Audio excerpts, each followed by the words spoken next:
El Renacimiento es un periodo de la historia de la cultura ubicada en el tránsito de la Edad Media a la época moderna en Europa occidental.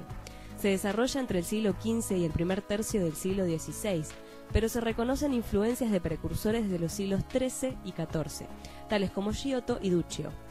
El núcleo del origen se da en Italia, pero se extiende hasta la mayoría de los países de Europa occidental. Según Jacob Burckhardt, se pueden reconocer 4 grandes categorías conceptuales relativas al Renacimiento. La primera es el descubrimiento del mundo y del hombre tanto por la expansión geográfica como por la investigación del ser humano como ser biológico. La segunda es el desarrollo de la individualidad y del antropocentrismo. Se presenta un cambio de punto de vista del hombre respecto al mundo en el cual Dios deja de ser el centro para que lo sea el hombre mismo. La tercera es la promoción oficial del arte por parte de príncipes, reyes y la Iglesia. Con este fenómeno se desarrolla el mecenazgo. La cuarta es el resurgimiento de la antigüedad clásica grecolatina, no como una imitación, sino como una reinterpretación tras un proceso de investigación.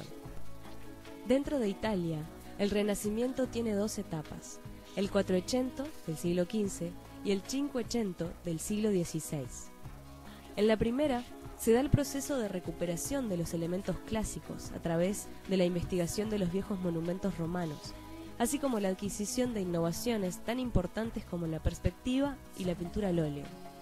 En la segunda, se alcanza la madurez de la forma clásica renacentista a través de los grandes maestros de la época, no por medio de una imitación formal de lo antiguo, sino a través de la utilización de los grandes conceptos que definen lo clásico: el orden, la proporción, la armonía, el ritmo, la medida, la simetría y lo que los griegos llamaban euritmia.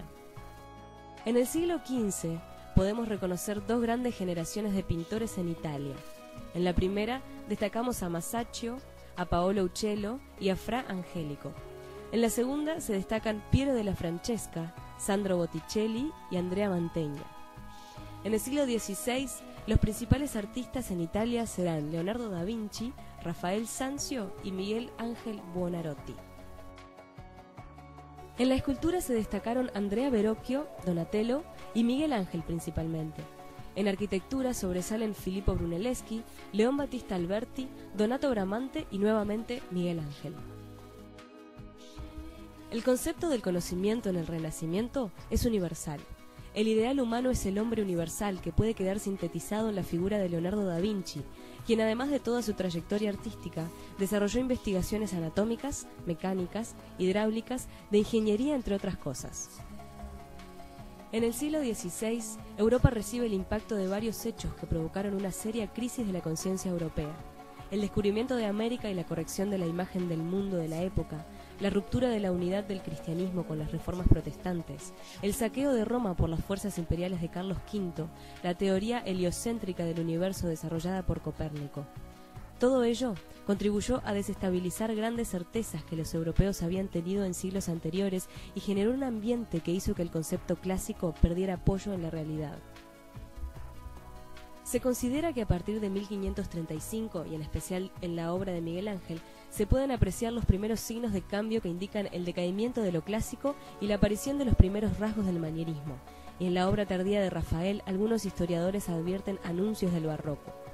El resto del siglo XVI mostrará estas 2 corrientes como alternativas a la crisis de lo clásico y a la fase más tardía del Renacimiento.